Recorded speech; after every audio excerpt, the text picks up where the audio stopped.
Well, welcome back. Welcome back. This is where we're doing our video today because, well, the last 2 days have just been like 18-hour days of working and mothering, and by the nighttime, I was toast, like just out. But I feel like this is like a moment I have to remember of the build, because I think that so much. Oh, I look very rough right now. My hormonal acne is just out of control. It's gonna be okay. But I think it's gonna be so easy to like see all of the exciting, extraordinary things that are happening, but like behind the scenes, the real truth of like, I have to leave my kids again today.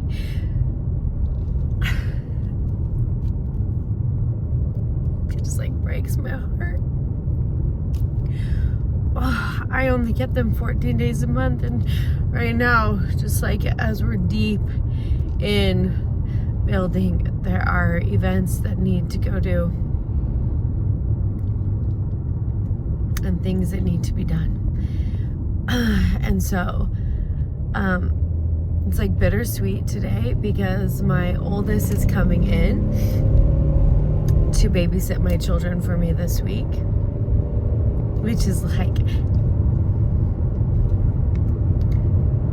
probably the thing that I'm most proud of, is that my 5 children love each other. Like, having Kale come home, it's probably equal to Christmas for my kids. It's just like the countdown that they've had for their brother coming home. Whew, there's just really nothing like that as a mother, to see how much they love each other. And yes, they fight, and yes, they bicker. They are children, they are teens, but they have the deepest love for each other. And so, while I am so sad to be leaving again, I am so grateful that my son gets to come and spend the week with them, and he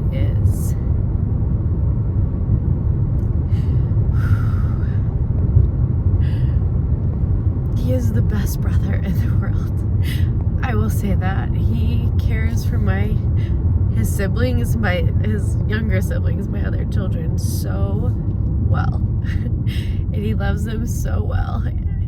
And we miss him so much.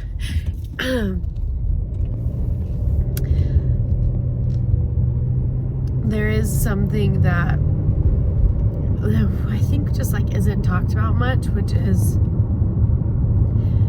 the grief of your children growing up and moving away, and also at the same time like immense amount of pride. And I have just like such immense amount of pride with him, because at 18, literally 3 weeks after he graduated high school, he moved to Nashville.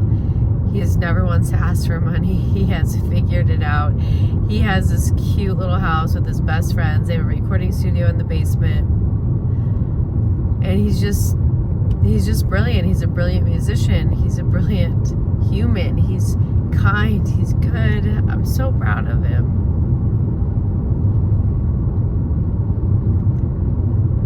And I definitely pushed him out, which sometimes is really sad for me. But it was just months after the divorce, and I just saw him being like a parent, having to step into the role of a parent. And I was just like, no, like, you're not gonna do that. We're not doing that at 18. Oh my gosh, wait, can we just pause for a second? This is my favorite part of my drive, and I just need you to see it. Hold on. We'll get a little bit closer. It's so beautiful. Oh, Idaho. Just the best, you know? Okay, ready? You ready? You see how beautiful this is right now? We got my beautiful horses over here. We got the mountains and the sunrise. I mean, come on.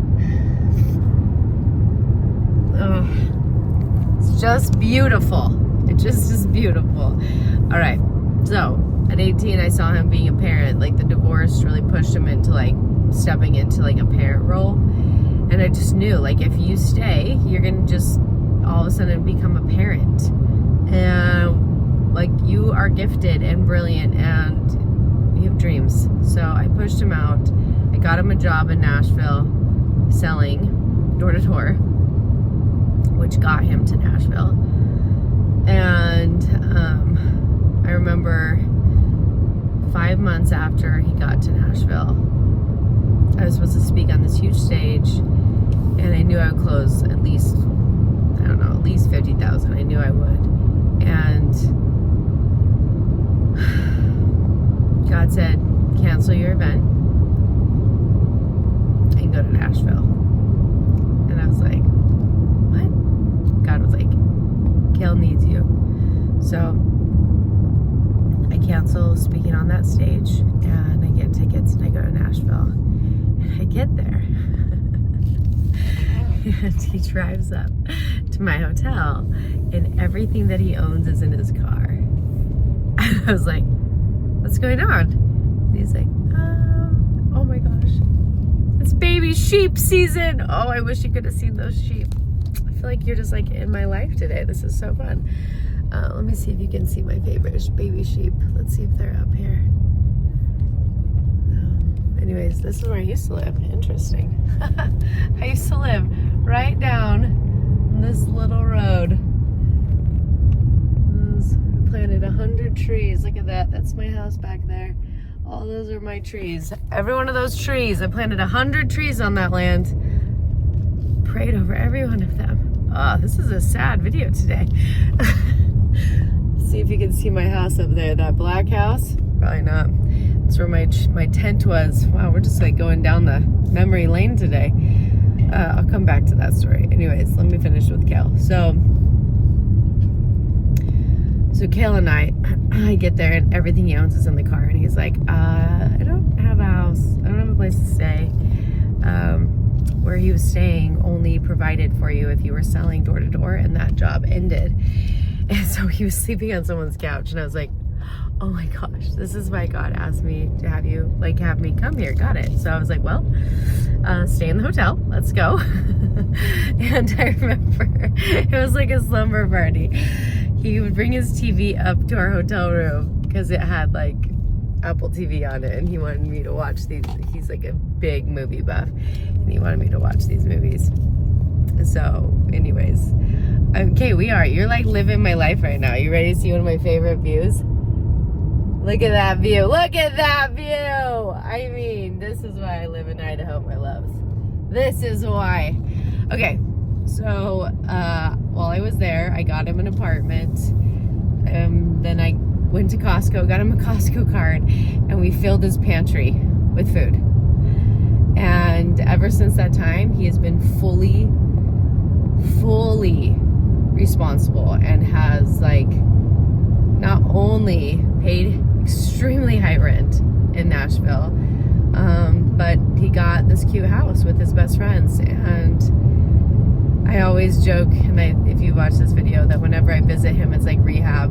Like, I don't know what it is, but his house is like such a place of peace and rest for me. So I tell them I come to rehab every 6 months. I go to Nashville and I hang out with him and his friends and rest. And I just sleep so good at that house. We just laugh. It's like because they're all kind of relaxed kids that is like just like such a relaxed vibe at that house. Anyways, before he moved out, he would help me put the kids to bed every night. He would sing to them. He would read to them. He's just been such a huge help. And like right now, one of my teens is just being a teen and they're struggling. And I know that he texts them like every night. So I'm just like, today my heart is so tender because I'm so sad. One, that all 5 of my kids are going to be here without me and I don't get to be with them. But 2, that they get to be without me. there's something about letting your kids actually like just be together without you, to bond and to be together. It's just, I'm just so tender today. So, since we're in the realm of memories, and we just drove past my old house that I used to live in when I was married, I had, my husband and I, at the time, we planted 100 trees on our land, and I had 30 of them were an aspen grove that I planted, and I prayed over every aspen, and I would sit in these aspen trees, and I would pray, and I would watch the sunrise, and I blessed every tree. After we'd plant it into the ground, I would bless it, and I would give it a name.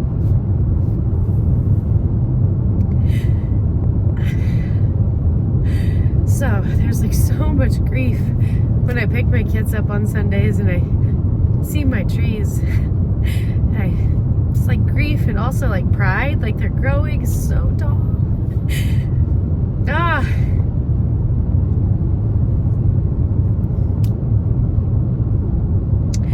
But it was all that land, because my marriage was so hard that God actually told me to buy a tent, and I placed a tent on the back of the land, and it faced the mountains. You just saw how that view was. It faced the mountains, and so I had this army green tent that faced the mountains, and I put all my soft rugs and soft white fluffy pillows, and I had this chair in there, and all my crystals and my sound bowls, and it was my sacred space. And that's when I began to receive the blessing of the body, which is the practice that I do now every morning. It's also the practice that I do with my authors, and it's the practice that has now morphed into transfiguration, which is what I teach in my book, The School of the Prophets. My book is called Transfiguration, The School of the Prophets, and this practice is that, and it's the blessing of the body, and then it's the recoding of the cells, and then it's the transfiguring of the DNA codes in our bodies. And I learned the blessing of the body in that tent. God taught this to me there, and so it all began there on that land with my trees and the sunrise.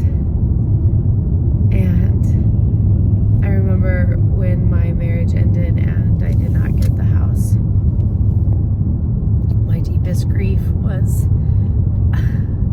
my tent and watching the sun come up over the mountains every morning. And I would sit inside my aspen tree grove, and I would chant, and I would sing. There are deep, beautiful memories on that land. Okay, you ready for the next beautiful view? I mean, this is just my morning. Isn't this everything? Don't you just want to live in Idaho? I mean, this is just my morning. It's so magical. It's so magical. All right, so you've had a very long, weepy video this morning. I'm about to head home, jump in the shower, and quickly finish packing, and my driver will be at my house in 30 minutes, so it's gonna be fine. We're gonna make it, but it's gonna be a great week. And my heart is filled with gratitude for even these hard moments where, you know, my little one and I in the car, like, I was crying and he had some tears, and, you know, we're just like, this isn't the easiest. And also, we will make it through this period of time. This isn't forever. I just know it's not. Okay, sorry. Our video got interrupted by the print store. So this is just like part of like navigating everything, is that both of my sons are trying to get jobs right now.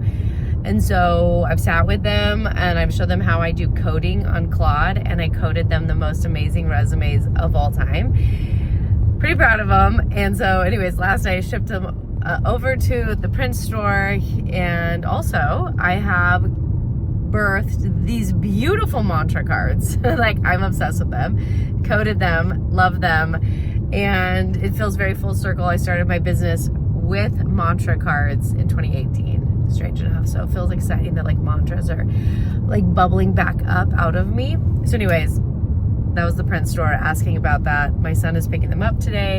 And then my other son, I have four sons, but my other son who's 16, he's now homeschooled. He is like stepping up like house manager at our house, and it's kind of amazing. So he's picking them up today. I also pay him. I said to him, I bought him a car and I pay his gas for him to help me out, be my house manager. So he packed up. We have a new JOA author that just joined JOA, and so he knows how to pack up those. We have these beautiful boxes I send out. He packaged that last night.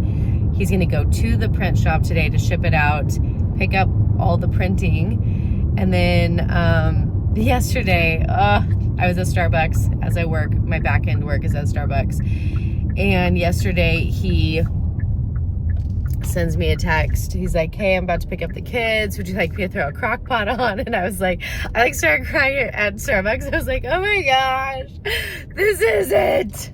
Thank you back. So here's how I'm navigating all of this, is that actually I am so blessed that my children are really stepping in and helping me run life so that I can build this empire for us. All right, I just made it home.